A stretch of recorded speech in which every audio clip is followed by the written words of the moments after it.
There are places in America where the lines between right and wrong blur, where a man can walk into a building designed to protect him, and never walk out. No gunfire. No chase. No explanation. Just silence. That's what happened to Andre Jackson, a 32-year-old black man with no criminal record, no enemies, and every reason to live. On the evening of July 17, 2011, Andre walked into the Jefferson Heights Police Department, a rural outpost tucked along a cracked two-lane highway in northern Mississippi, to report a minor traffic incident. Surveillance footage showed him entering the lobby at 5:42 p.m. He was never seen again.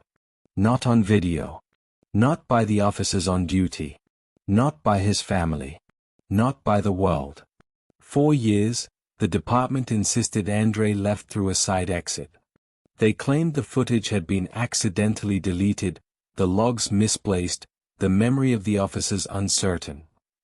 His mother called it what it was, a lie wearing a badge. What followed was a decade of whispers, cover-ups, and secrets buried beneath a town that desperately wanted to forget. But one thing about the truth? It has a heartbeat. And eventually, it gets loud enough to hear. Before we continue, take a second to push the subscription button for notifications if you find our stories interesting. Now, let's continue. But before we dive into the details of the story, kindly drop in the comment section the location you are watching from, and push the subscription button for notification on captivating and interesting stories on Chase Narrations. Now let's continue with the story. Andre Jackson wasn't famous. He wasn't flashy. He didn't make noise or seek headlines. He fixed cars. He loved his mama. He volunteered on Sundays at the local rec center helping kids learn to box. He was the kind of man who brought you jumper cables in the rain and didn't ask for anything in return. Born and raised in Jefferson Heights, Andre had seen enough injustice to know how the system could twist itself. But he wasn't bitter. He believed in doing things the right way. That's why, when a reckless driver sideswiped his pickup that July afternoon and sped off, Andre did what every decent citizen is told to do: he filed a report. His girlfriend, Tasha Reynolds, recalled their last phone call like it was branded into her memory. He said, "I'm at the station now, babe. Shouldn't take long." And I said, "Call me after." But he never did. He never did. Andre's truck was found parked in a visitor space outside the station the next morning. His keys were in the cup holder. His phone lay on the passenger seat, battery drained. Inside the station, no one claimed to remember speaking with him. No log entry bore his name. The footage? Gone. Erased. They said the camera system had glitched. But here's what makes this story unforgettable. A month later, a rookie officer went missing too. Same station. Same kind of silence. And buried in the cracks of Jefferson Heights was a secret that connected both disappearances, a secret people would kill to keep hidden. The Jefferson Heights Police Department sat at the edge of town like a worn-out memory, gray cinderblock walls, a faded flag, and a crooked sign that hadn't been repainted since the 80s.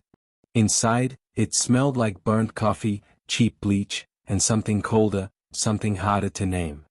At 5:42 p.m. on July 17, Andre Jackson walked through its doors. At 6:03 p.m., an officer logged out of the system. At 6:10 p.m., the main desk phone went unanswered. By 6:32 p.m., the lobby camera stopped recording. At 8:15 p.m., Tasha called Andre. It went straight to voicemail. And by 9 p.m., Andre's mother, Deloise Jackson, was pacing her living room, staring at the clock like it owed her an explanation. When she called the station, a tired voice answered. "Ain't nobody by that name been here." Deloise drove there herself. She parked next to Andre's truck, still sitting under a broken streetlight. Inside, the night shift officer blinked at her. "Sorry. No record of him coming in. But his truck's outside. Maybe he left with someone." "With who?" The officer shrugged. That was the end of it, for them. But not for Deloise. She called hospitals, jails, county dispatch. Andre wasn't in the system. He wasn't anywhere. The next morning, Tasha returned to the station and asked to see the security footage. An older sergeant, his nameplate scratched, told her the system was down for maintenance. Maintenance? Since when? That's internal. You'll have to talk to the sheriff. The sheriff wasn't there. He wouldn't be there for another 4 days. And by the time he gave a statement, it was polished, rehearsed, and hollow. As far as we know, Mr. Jackson left the building of his own accord. There's no evidence of wrongdoing by anyone on staff. But evidence is tricky in Jefferson Heights. It has a way of disappearing before you can grab hold of it. By the end of the week, Andre's case had been quietly categorized as a voluntary missing adult. The implication was clear: he left by choice. Deloise Jackson refused to accept that. My son didn't just walk away. You people lost him. Or worse.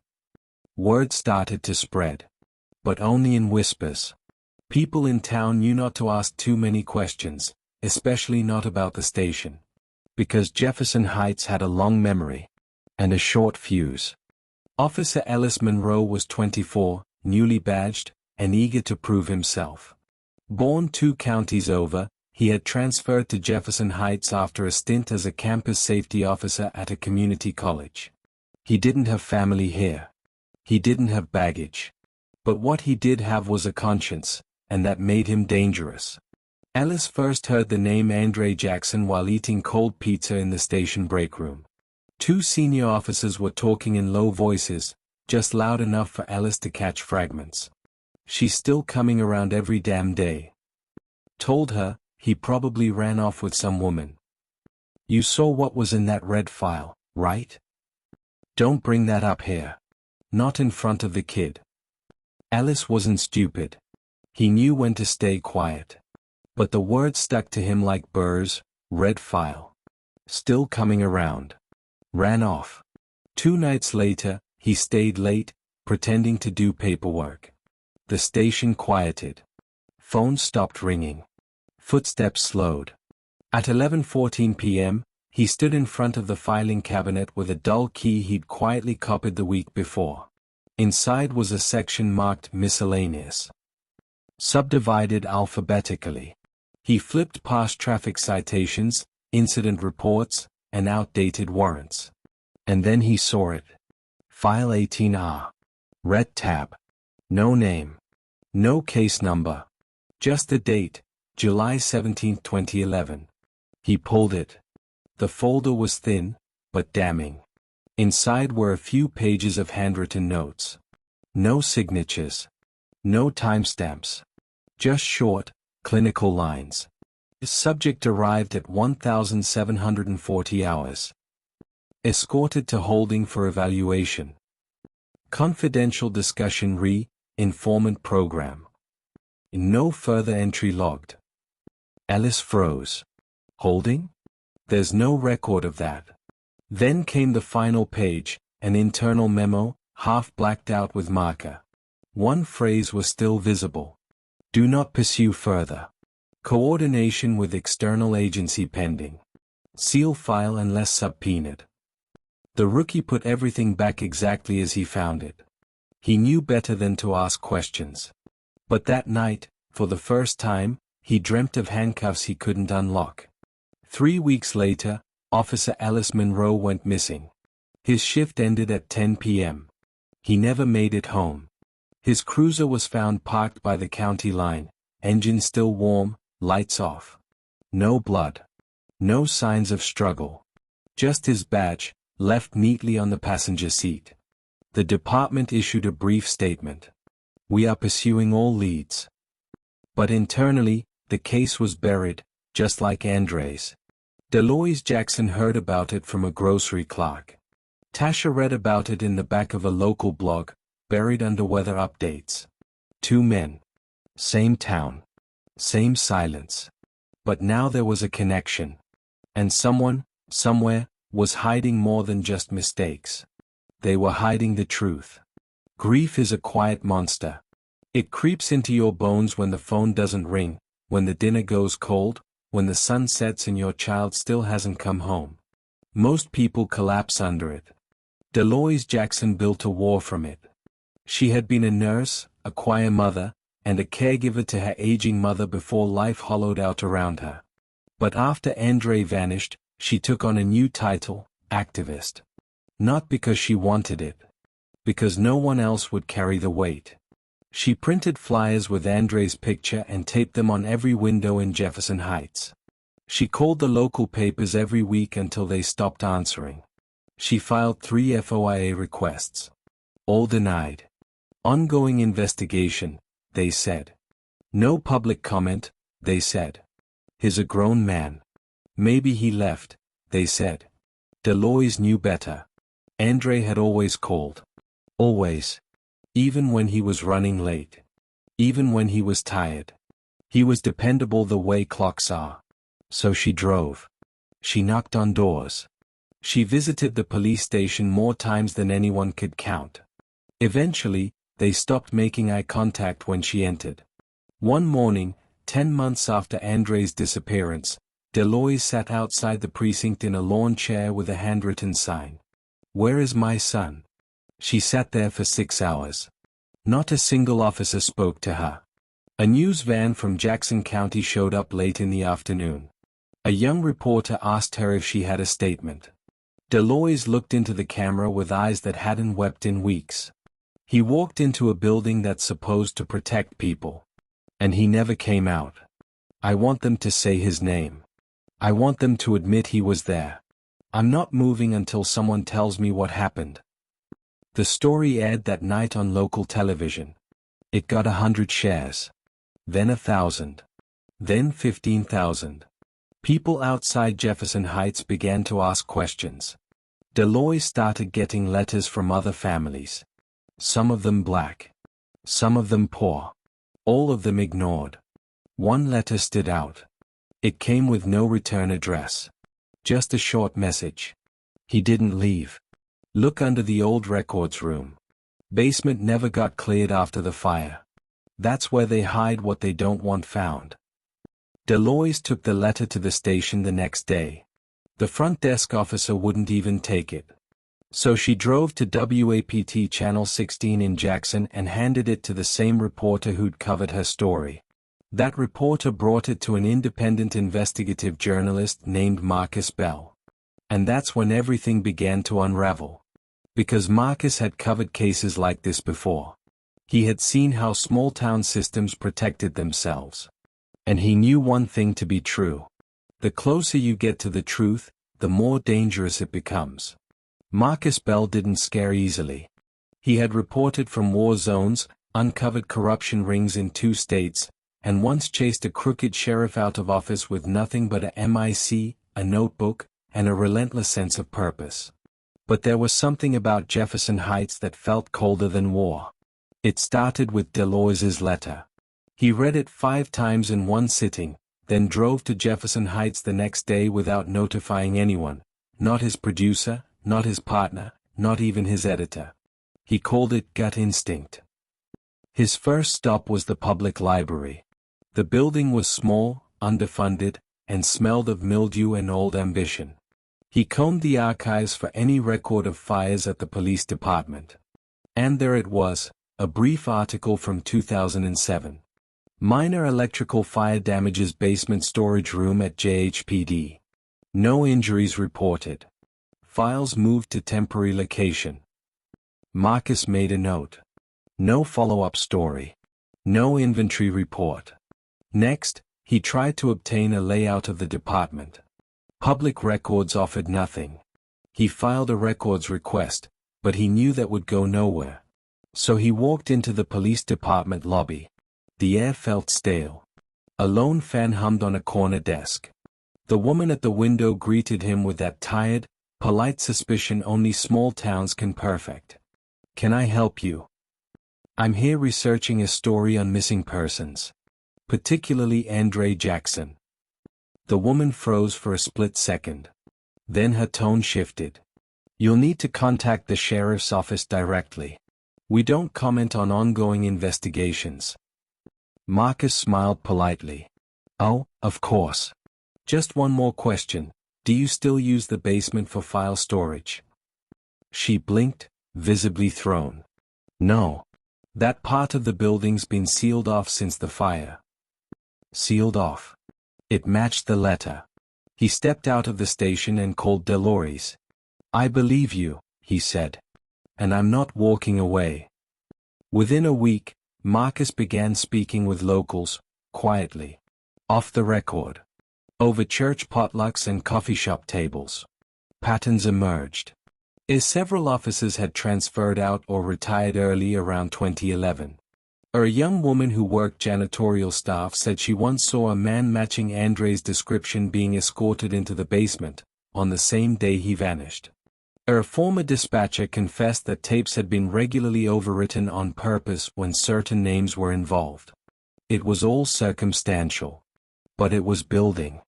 Then Marcus got a phone call, from a blocked number. A male voice. You need to stop. You think you're chasing justice, but you're digging into something that doesn't want daylight. You want to end up like the rookie? The call disconnected. Marcus didn't sleep that night. But he didn't stop either. Because what he had now wasn't just a story. It was a trail. And it led straight to the door they said had been sealed for years. The Jefferson Heights Police Department had claimed for over a decade that the basement was sealed, condemned after the 2007 fire, inaccessible due to structural hazards. But when Marcus Bell returned under cover of darkness, camera in hand, he found something strange. There was no warning sign. No taped-off perimeter. No lock on the stairwell door tucked behind the records office. Just a dusty knob, and silence. It creaked when he opened it. The air was thick with old paper and mold. The fluorescent lights flickered overhead, some burned out completely. His flashlight beam cut through the darkness like a blade. The stairs groaned under his weight. As he descended, Marcus felt the temperature drop. Below, the basement was a time capsule. Dozens of file boxes were stacked against the walls, some toppled over, their contents spilling across the concrete floor. Filing cabinets rusted at the edges. A broken water pipe dripped faintly in the corner. But what caught his eye wasn't the clutter. It was a door. Steel. Windowless. Built into the back wall. And unlike everything else in the room, it was new. Marcus approached slowly, hand trembling just enough to blur the light. He reached for the knob. It turned. No resistance. No code. No key. Just a soft click, and the sound of history opening its mouth. Inside was a small, narrow room. One chair. One desk. One fluorescent light buzzing overhead. And on the desk, a tape recorder. Marcus hit play. July 17, 2011. Subject: Jackson, Andre. Male. 32, cooperative. Claims harassment by unknown vehicle. Notes to follow. The voice was calm, procedural. Male. Unfamiliar. Subject asked about involvement in previous investigations. Denied knowledge of Monroe's identity. Expressed discomfort. Interview ended at 18:05. Subject held for further review per external instruction. Then silence. Marcus's blood chilled. Held for further review. External instruction. The tape ended with static. In the corner of the room sat an old evidence locker. Inside it, Marcus found a worn leather wallet. The ID inside, Andre Jackson. He took photos of everything. All of it. The wallet. The desk. The tape. The door. Then, quietly, carefully, he left. He didn't take the tape. He didn't want them to know he'd been there. Back at his motel, Marcus made 3 backups of the photos and audio. One went to Delores. One went to his editor. One to a cloud drive under a pseudonym. Then he wrote a headline on a notepad. Basement Confession, the room that shouldn't exist. It was time to bring Jefferson Heights into the light. But what Marcus didn't know yet, was that someone had followed him down there. And they weren't going to let him walk away clean. Marcus Bell had covered stories that made powerful people nervous, but this was different. He returned to his roadside motel just after midnight. Room 6. Ground floor. He triple-locked the door, pulled the shades tight, and placed his recorder by the nightstand. He didn't sleep. Not really. At 3:12 a.m., he was reviewing the audio again when his burner phone lit up. No caller ID. He let it go to voicemail. 30 seconds later, it rang again. This time, a text popped up. You were never in that room. Walk away or they'll erase you too. Marcus stared at the screen. His pulse didn't race. It steadied, flat, focused. He copied the message, sent it to his cloud backup, then to Deloise, with a simple line. If anything happens to me, tell this story louder. And then, the power went out. Not just his room. The whole row of motel rooms. A surge. Total blackout. He knew he had 10, maybe 15 seconds. Marcus grabbed his laptop, 2 flash drives, the burner phone, and the envelope of printed photos. He slipped out the bathroom window, keeping low in the shadows. No headlights. No footsteps. But a black SUV was parked 2 lots over. No plates. Engine off. Windows tinted. He didn't wait to find out who was inside. Marcus ran, through the alley, across the back of the hardware store, until he reached the gas station a mile down. Inside, he approached the clerk, breathless. I need to call 911. Someone's following me. The clerk hesitated, eyeing him cautiously. You with that story about the missing man? Marcus nodded. Andre Jackson. The clerk's face changed. He reached under the counter and pulled out a battered cordless phone. You got 5 minutes before someone comes asking why you were here. Marcus called his editor. Left a voicemail. They know. They're watching. I have the tape, the photos, everything. I'm uploading it now. If I go silent, publish it. He hung up, plugged his flash drive into the station's ancient paper-minute PC, and hit upload. 43%. 52%. 68%. Then the browser crashed. And the front door opened. 2 men stepped in. One wore a deputy's uniform. The other didn't. But the one without the badge was the one the clerk flinched at. Marcus didn't wait. He bolted through the back door. And vanished into the dark Mississippi night. By morning, his motel room was cleared out. His name wasn't on the guest list. His photo ID had been deleted from the check-in system. Officially? Marcus Bell was never there. But Deloise had the photos.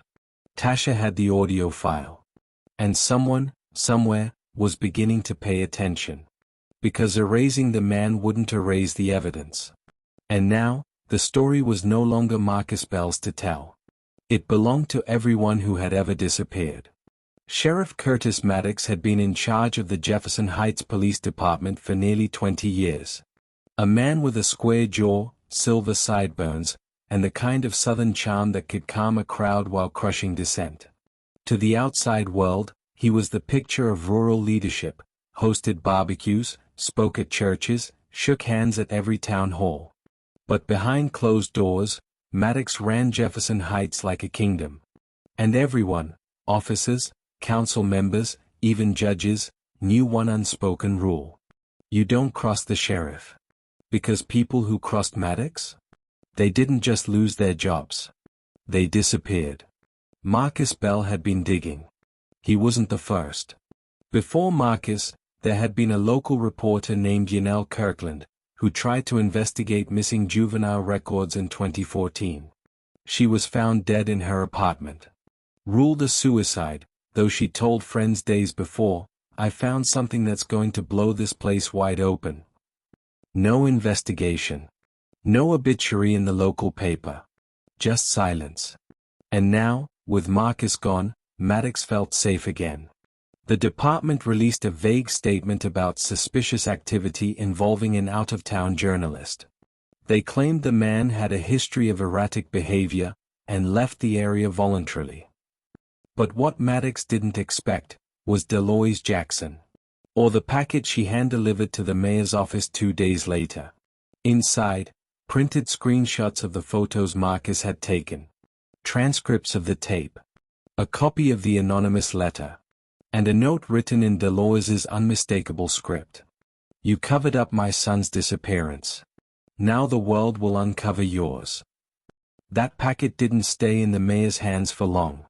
By the end of the week, it had been leaked online, posted to Reddit, Facebook, and Twitter by activists who had followed Marcus's work. The hashtag began trending. "Where is Andre Jackson?" Maddox was furious. He denied everything, called it a hoax, blamed outside agitators trying to smear good officers. But then came the twist no one saw coming. One of Maddox's own deputies flipped. Deputy Reed Landry, 10 years on the force, clean record, church-going family man, resigned, walked into a federal building in Jackson, Mississippi, and asked for whistleblower protection. His first words? "It wasn't just Andre. And it wasn't just a mistake. We were told to keep it quiet. Orders came from the top." He handed over copies of memos, internal emails, and, most damning of all, a second tape, marked for sheriff's review only. On it, Sheriff Maddox's voice could be heard saying, "He walked in. Now he walks out quiet. Nobody needs a martyr in this town. Handle it." It was all the feds needed. A grand jury was quietly assembled. The sheriff didn't know it yet, but his badge was bleeding. And this time, he couldn't stop the truth from leaking out. The rain hadn't stopped in 2 days. The ground behind the Jefferson Heights Police Department had turned to soup, muddy, soft, and slick with memory. Federal investigators arrived quietly. No flashing lights. No press conference. Just suits, boots, and sealed warrants. Their target? The foundation beneath the station. Using the testimony from Deputy Reed Landry and blueprints obtained from the county archives, they focused on the old drainage pit, a section of concrete Maddox had ordered sealed after the 2007 fire. According to Landry, that section hadn't been damaged in the fire. It had simply become inconvenient. On the third day of digging, they found it. The first body. Shallow. Wrapped in a tarp. Bones still loosely intact. It wasn't Andre. Dental records identified it as Officer Ellis Monroe, the rookie who'd gone missing in 2011 after poking around Andre's file. His badge was still clipped to his belt. But what chilled investigators more was what they found beneath him, another tarp, another set of bones. Smaller. Lighter. Female. And much older. They weren't expecting a second victim. Deloise Jackson was watching the news when the discovery was announced. She dropped her teacup. They said 2 bodies. 2. The second body wouldn't be identified for another 2 weeks. DNA testing finally revealed the truth. Yanelle Kirkland. The local reporter who had committed suicide in 2014. The one who said she had something big, before vanishing from the public record. The town gasped. But Deloise? She didn't flinch.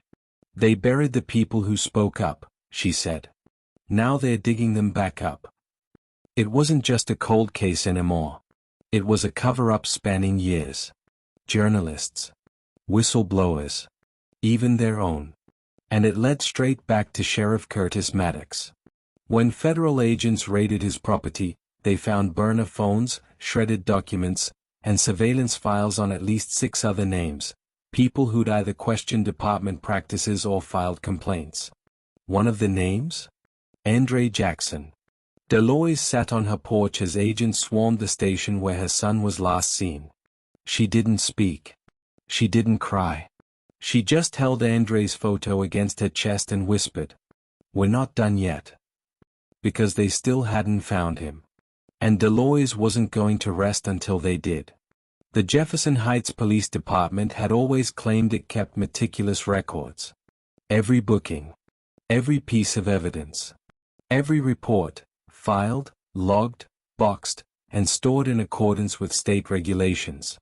But when federal investigators swept the building, they found something that wasn't on any official floor plan. A locked steel door, hidden behind a false wall in the old evidence room. Covered by stacked boxes of inactive cases. The hinges were new. The floor beneath freshly patched.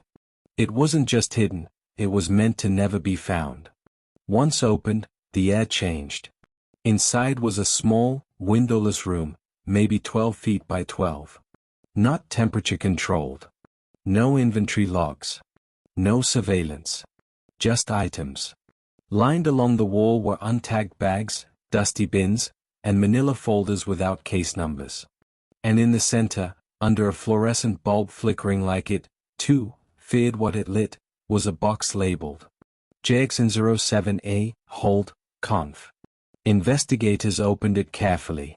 Inside. A pair of men's work boots, size 11. Mud-caked. A navy blue hoodie, torn at the sleeve. A wallet. And a blood-stained notepad, the initials AJ written in the corner. Andre Jackson's wallet. Again.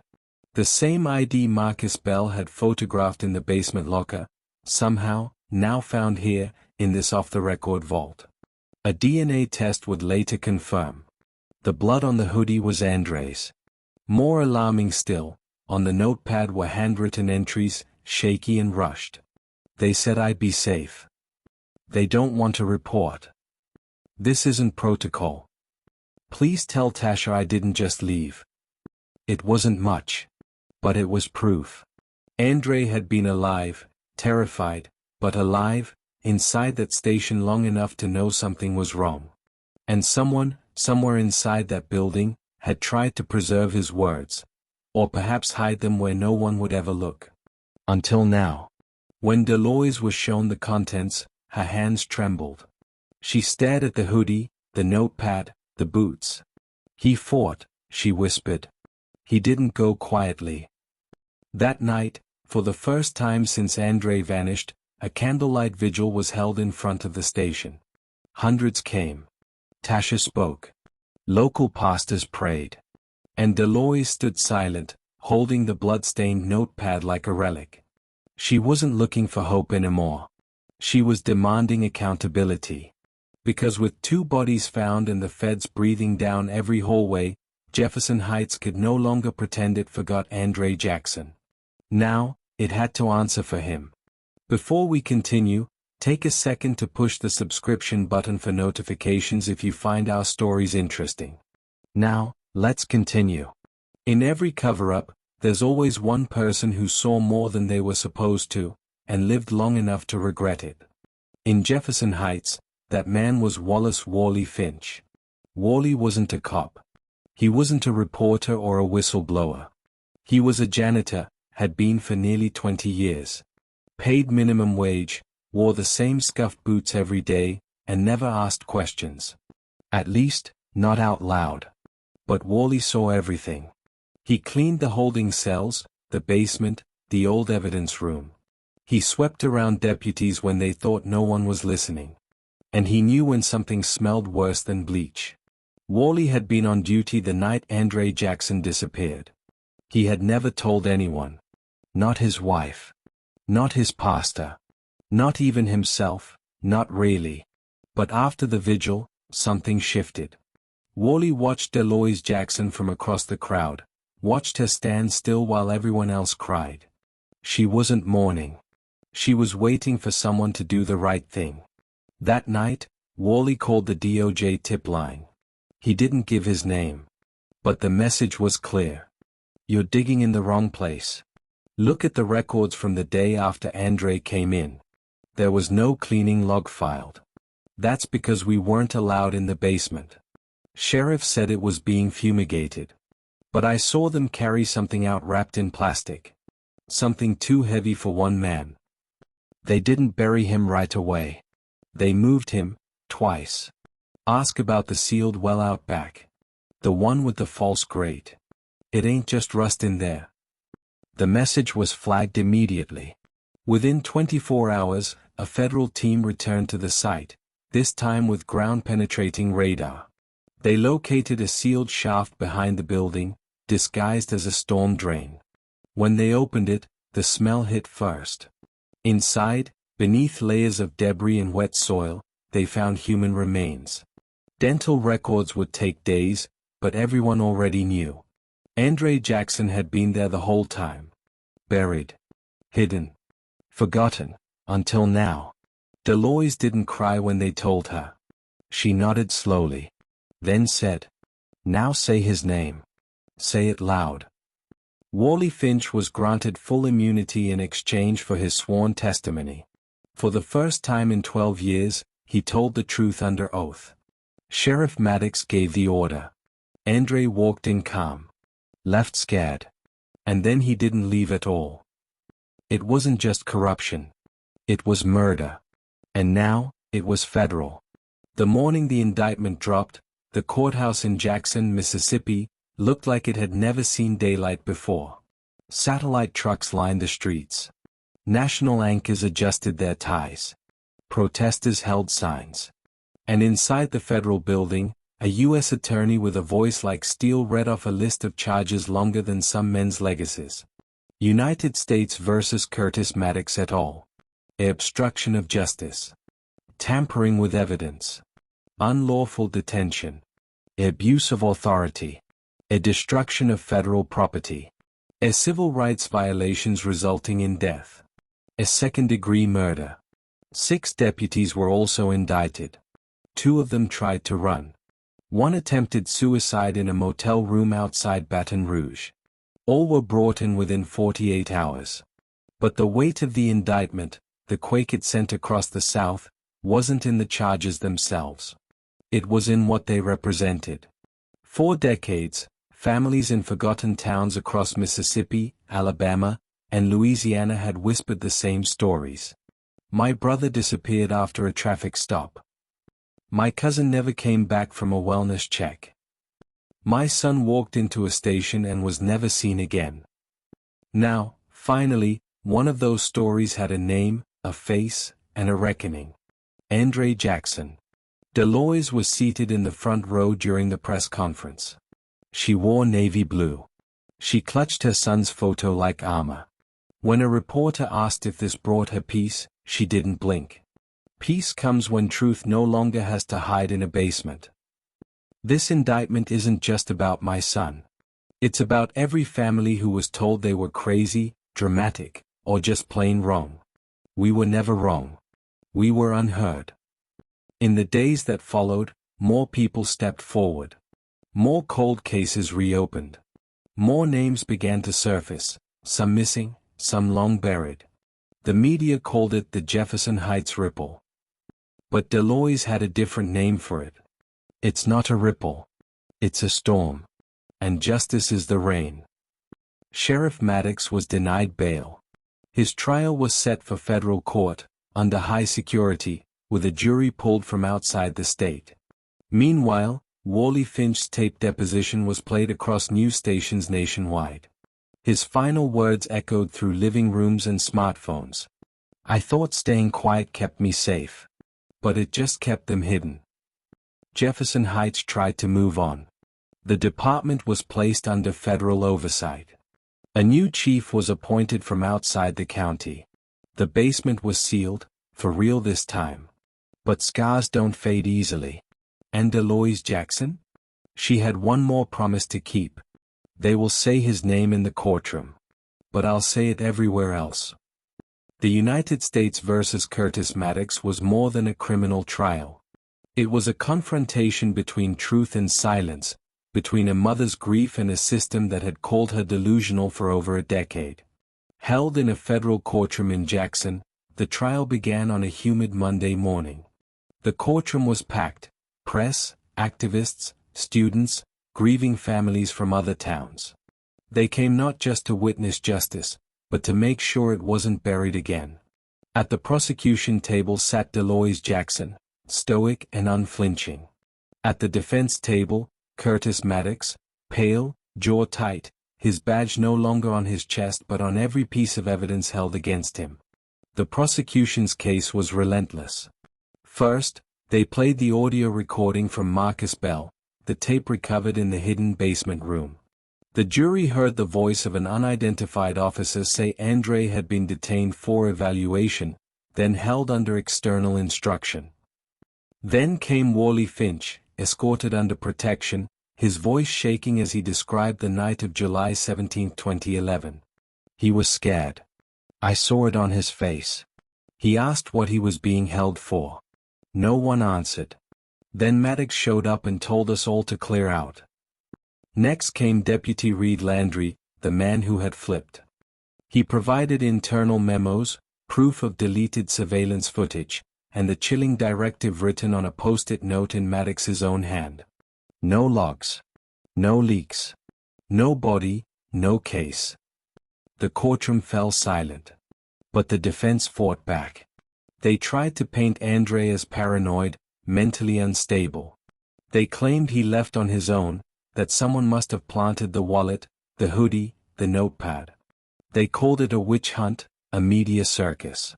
But then came the moment no one could deny. The medical examiner's testimony. She showed photos from the sealed shaft where Andre's body had been found. The torn clothing. The defensive wounds on his arms. The fractures to his ribs. This was not a voluntary disappearance, she said. This was blunt force trauma. Sustained. Intentional. And then, Deloise Jackson took the stand. She didn't cry. She didn't raise her voice. She simply told the jury who her son was. He was kind. He was careful. He had dreams. He had a family. He was not a threat. He walked into that building because he believed someone would help him. Instead, he was erased. She turned and looked directly at Maddox. You didn't just take my son. You took the light out of this town. But here we are, years later, and you're the one in the dark. When the trial ended, the jury deliberated for just 6 hours. On count after count, the 4 persons stood and said the same word. Guilty. Maddox didn't flinch. But his eyes, for the first time, looked hollow. 6 deputies were sentenced alongside him. The longest sentence, life without parole.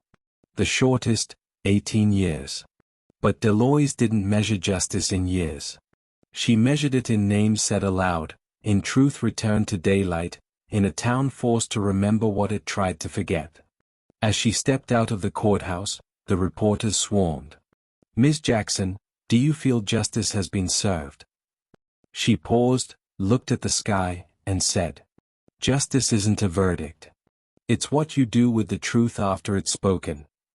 Justice in court was one thing. But remembrance?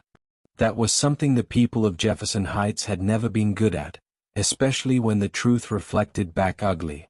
So when a group of local organizers and students proposed building a memorial garden outside the old police station, dedicated to Andre Jackson, Officer Alice Monroe, Yanel Kirkland, and others lost to silence, they were met with immediate resistance. It's too political, said one councilman. It'll divide the community, said another. We should be moving on, murmured a woman at the grocery store. But Deloise Jackson didn't ask permission. She never had. With money raised from a national campaign, and donations from families across the country, Deloise, along with Andre's sister Tasha and Marcus Bell's former newsroom, bought the land adjacent to the station. And on what used to be a crumbling concrete lot behind a rusted chain-link fence, they planted the first flower, a single white lily. Over the following weeks, volunteers came with wheelbarrows, gloves, and quiet determination. They cleared brush, painted benches, built a stone path that ended in a circle of trees, one planted for each name the system had tried to bury. In the center, they placed a black granite plaque, etched in clean block letters. We remember Andre Jackson, Alice Monroe, Yanel Kirkland, and all those who were silenced, displaced, or erased by the very systems meant to protect them. Your names will outlive their silence. The night before the dedication ceremony, the plaque was vandalized. Spray painted. Cracked. Someone scrawled liar across the granite in red. The mayor called it a tragedy. Deloise called it proof. They're still afraid of the truth. By sunrise, the paint was gone. Volunteers returned with power washers and epoxy. A local mason repaired the crack. And that afternoon, under a soft Mississippi sky, the memorial was unveiled, this time with more cameras, more supporters, and more names whispered by those who never stopped remembering. Deloise stood at the podium, steady as ever. This garden is not about grief. It's about memory with purpose. A reminder that justice is not permanent, it must be tended to, watered, and defended like soil. She placed a candle beneath her son's tree. You tried to erase him, she said softly, her voice carrying. Now he's rooted. The garden still stands today. Visitors bring flowers. Children leave handwritten notes. And every year on July 17th, the day Andre disappeared, there's a candlelight vigil where his story is retold. Not as a tragedy, but as a turning point. For 12 years, the people of Jefferson Heights said nothing. They looked away when Deloise Jackson passed them in the grocery store. They lowered their voices when the name Andre came up at church. They called it a tragedy, a mystery, an unsolved case. But they never called it what it was. Murder. Cover-up. A betrayal wrapped in a badge. That silence hung over Jefferson Heights like humidity, heavy, sticky, and inescapable. But after the trial, after the convictions, after the memorial bloomed into something no one could ignore, that silence began to crack. The first sign came on a warm Sunday in September, at First Missionary Baptist Church. Deloise had not set foot inside since 2012. She wasn't angry at God. She was angry at his people, the ones who preached about justice and mercy but sat still while her son vanished beneath their feet. But this Sunday, she went. The sanctuary was full. The choir sang softly. The organ hummed beneath their voices. And then Pastor Grant stepped up to the pulpit, cleared his throat, and did something no one expected. He said Andre's name. Not in passing. Not as a footnote. Andre Jackson was a member of this community. He was a son, a brother, a neighbor. He was failed by those sworn to protect him. And we, too, failed him with our silence. The room held its breath. Today, we confess. And we remember. People wept. Some stood. Others simply sat in stunned stillness. It didn't stop there. At Jefferson High, a history teacher added a new unit to the curriculum, Justice in Local History. Andre's photo hung beside those of civil rights heroes in the classroom. The city council voted unanimously to rename the street outside the old station Jackson Way.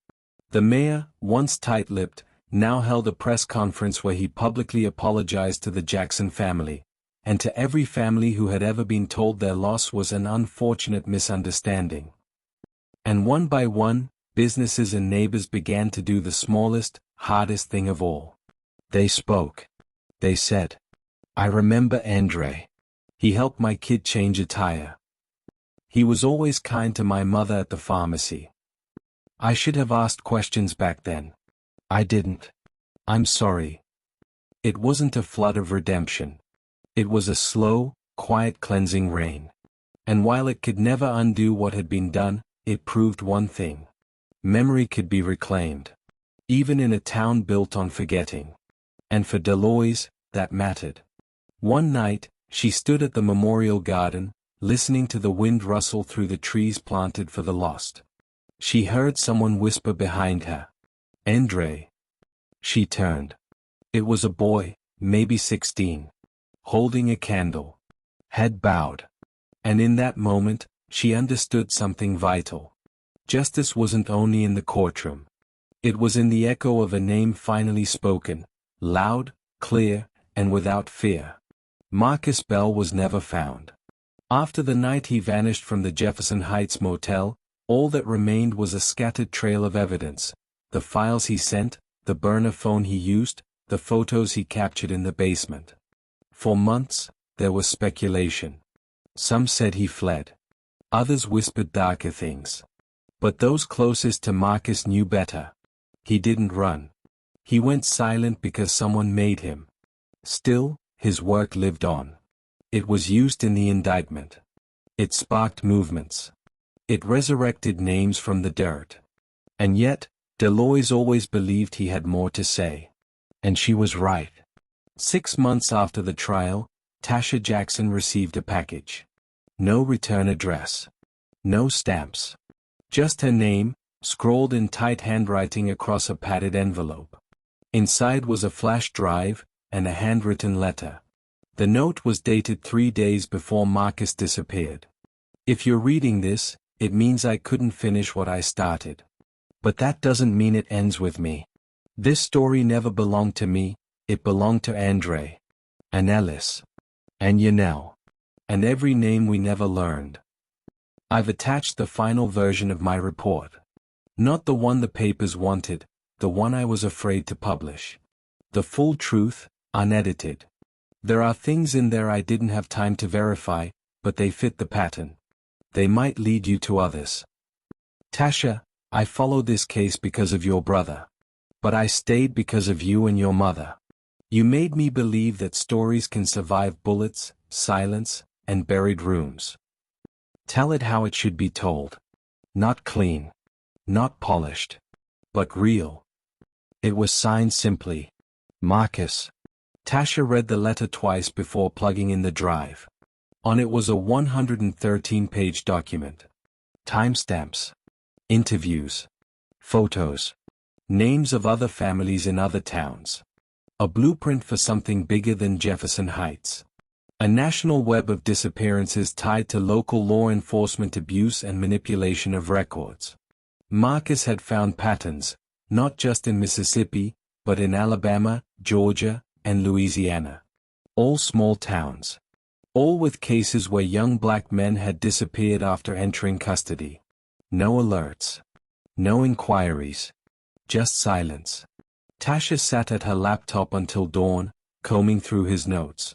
He was trying to warn the world, she whispered. And no one was ready. But now, she was. That week, Tasha contacted a producer at a major streaming network. She pitched a docuseries. Not about Jefferson Heights alone, but about Marcus's map. It was greenlit in 3 days. And the first episode? It opened with Marcus's voice, pulled from one of his early interviews. If I disappear, don't look for me. Look for who needed me gone. And then make them regret ever thinking silence would save them. Deloise watched the premiere from her living room, tears silently tracing her cheeks. He told the truth, she said. And now the whole world will hear it. It was released without fanfare, no flashy teasers, no influencer campaigns. Just a title card in stark black and white. The ones they tried to erase, the story of Andre Jackson and the pattern beneath it. Created from the notes of investigative journalist Marcus Bell. Uploaded on a Sunday night to a major streaming platform, the documentary was expected to reach a modest audience. Activists, true crime fans, maybe a few news junkies. But within 48 hours, it exploded. The ones they tried to erase began trending globally. Clips flooded TikTok, Twitter, and YouTube. Celebrities posted. Survivors shared their own stories. And suddenly, Andre Jackson wasn't just a name. He was a symbol. The documentary was structured into 6 parts. Episode 1 told the story of Andre's disappearance, the night he walked into the station and never came out. Episode 2 featured interviews with Deloise, Tasha, Deputy Landry, and the hidden witnesses. Episode 3 unpacked the cover-up, featuring Wally Finch's audio testimony and crime scene photos never before seen publicly. Episode 4 traced Marcus's own investigation, and ended with a chilling cliffhanger, his last known location. Episode 5 revealed the broader pattern Marcus had uncovered. Dozens of similar cases across the rural South, buried in bureaucracy and fear. And Episode 6? It was something else entirely. A raw, emotional montage of the families left behind. Mothers. siblings, friends, people holding up photos of the missing while whispering their names into the camera. He was only 17. They said she left, but she never would have left her baby. He called me that night. I heard fear in his voice. And then nothing.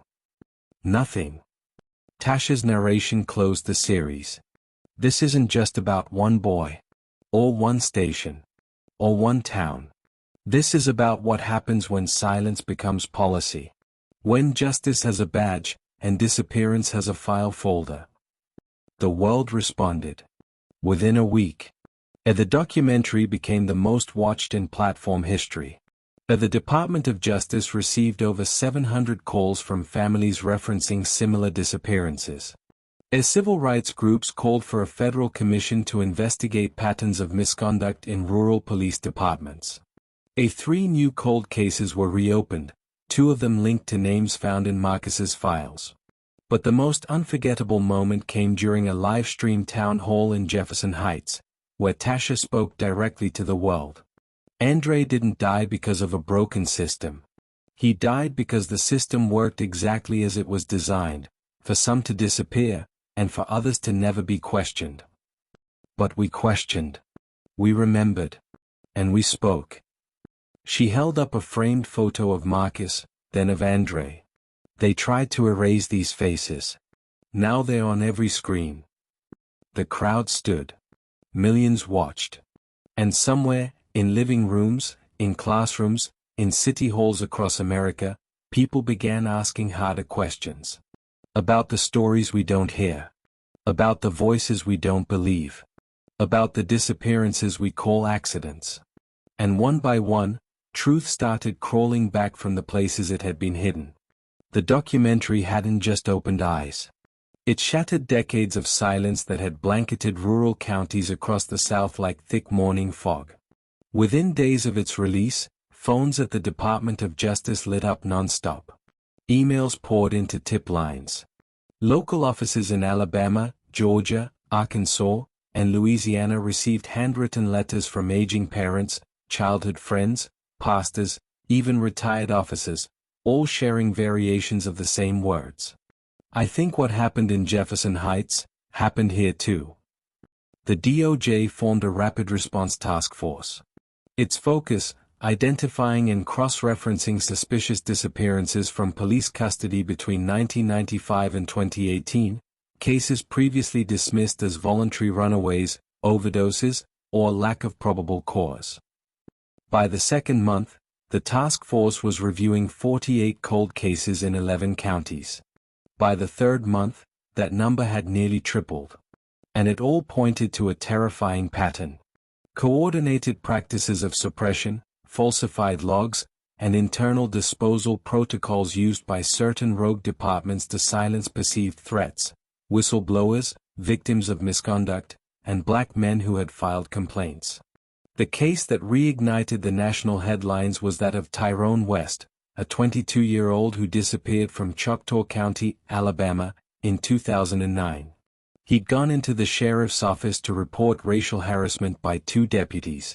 He was never seen again. Until now. Because after watching the documentary, a former evidence tech, now living under an assumed name in Texas, came forward. She confessed she had helped hide Tyrone's phone and jacket in a mislabeled box, afraid to destroy them but too scared to speak. Her testimony led investigators to a sealed well on decommissioned prison land. Inside, they found Tyrone's remains. The country exploded in outrage. Civil rights leaders rallied. Marches filled streets from Selma to Sacramento. Congress was forced to respond.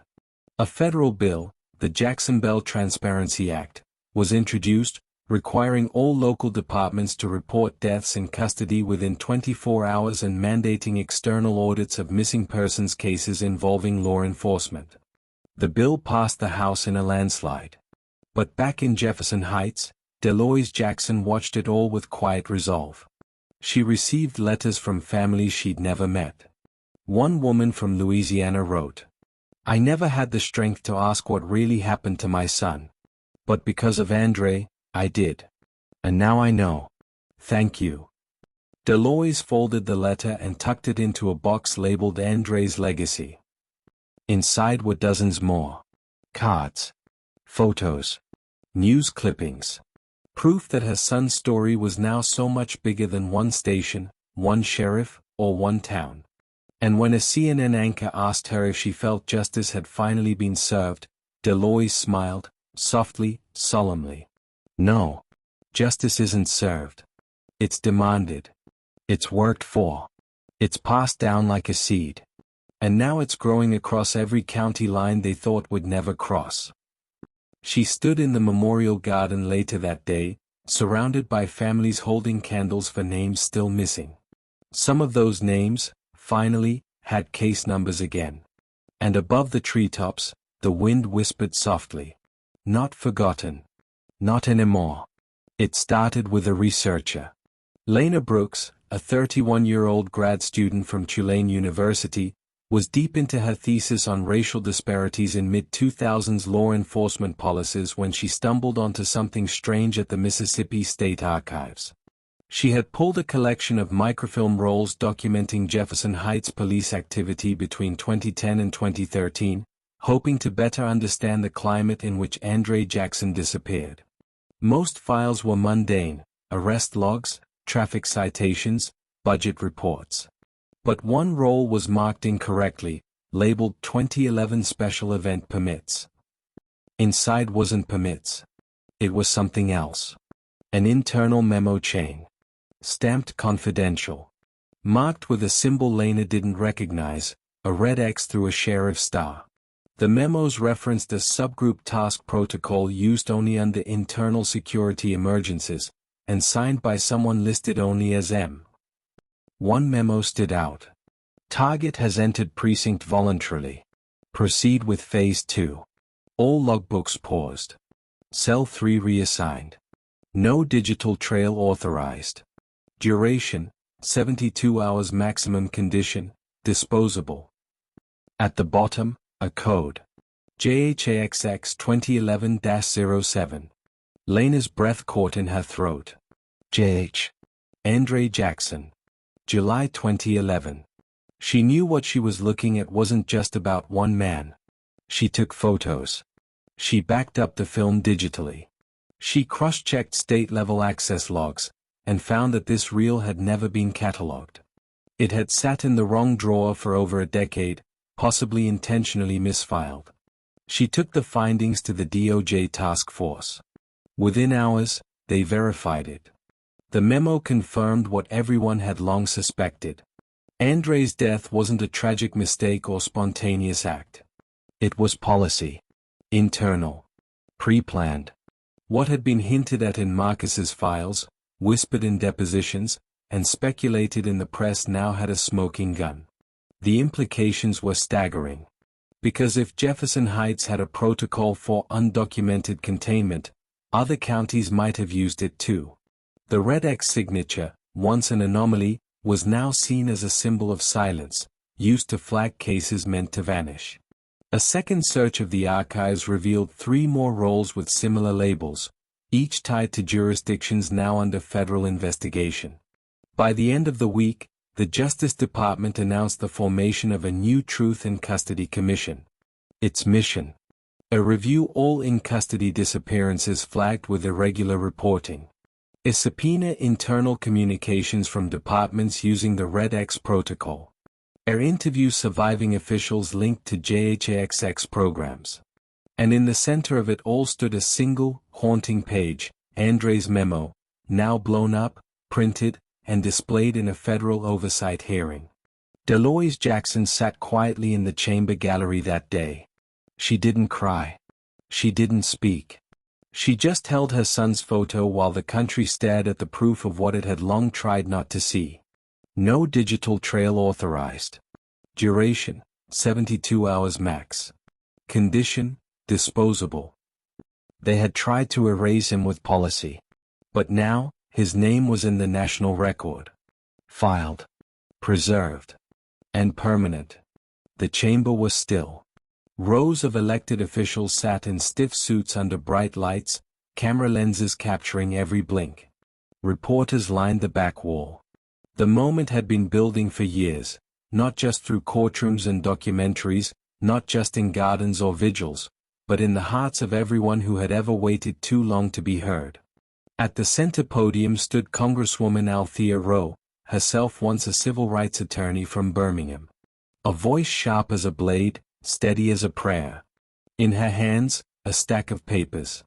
The Jackson Bell Federal Custody Accountability Act, a bill named after Andre Jackson and Marcus Bell.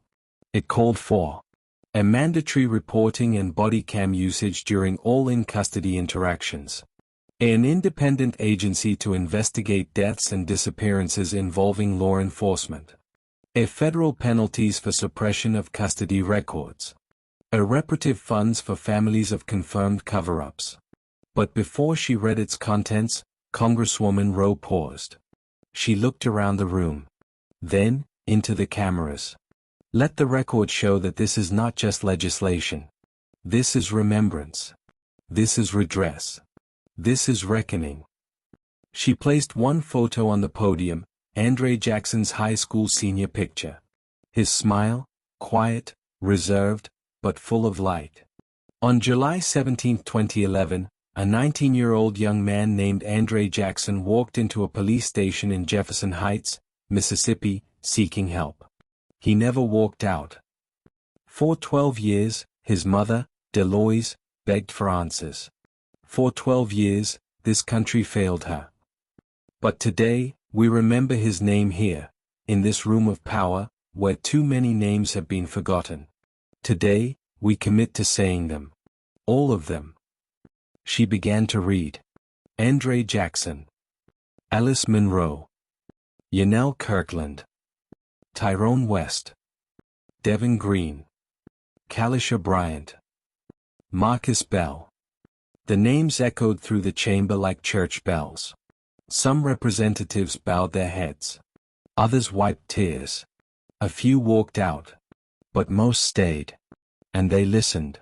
When the roll call vote came, the act passed the House by a wide margin. The gallery burst into quiet applause. Not celebration, but release. In the Senate, the vote was closer. But as pressure mounted and more families came forward, the bill passed there, too, marking the most comprehensive federal reform on custody accountability in over 40 years. And on the day the president signed it into law, he handed the first ceremonial copy to Deloise Jackson. She didn't give a speech. Instead, she simply touched the embossed title, the Jackson Bell Act, and whispered, "You're heard now, baby. You're heard." Today, in Jefferson Heights, the old station is gone, razed, its bricks salvaged and repurposed into a new structure nearby. The Andre Jackson Center for Justice and Memory. Inside are exhibits, recordings, open case files. A quiet room with the names of every person lost in custody with no clear explanation. On the far wall, etched in marble. When they tried to erase him, they planted a seed. Now he lives in every fight for truth. Students come on field trips. Families come with candles. Tourists visit and leave changed. And every year on July 17th, people gather, not in mourning, but in defiant remembrance. They hold up his photo and say the words that were once buried in basement silence. Say his name. Andre Jackson. And now, the world does. If you enjoyed this episode of Chase Narrations, please like, subscribe, and turn on notifications. Your support helps us continue to share impactful and meaningful content.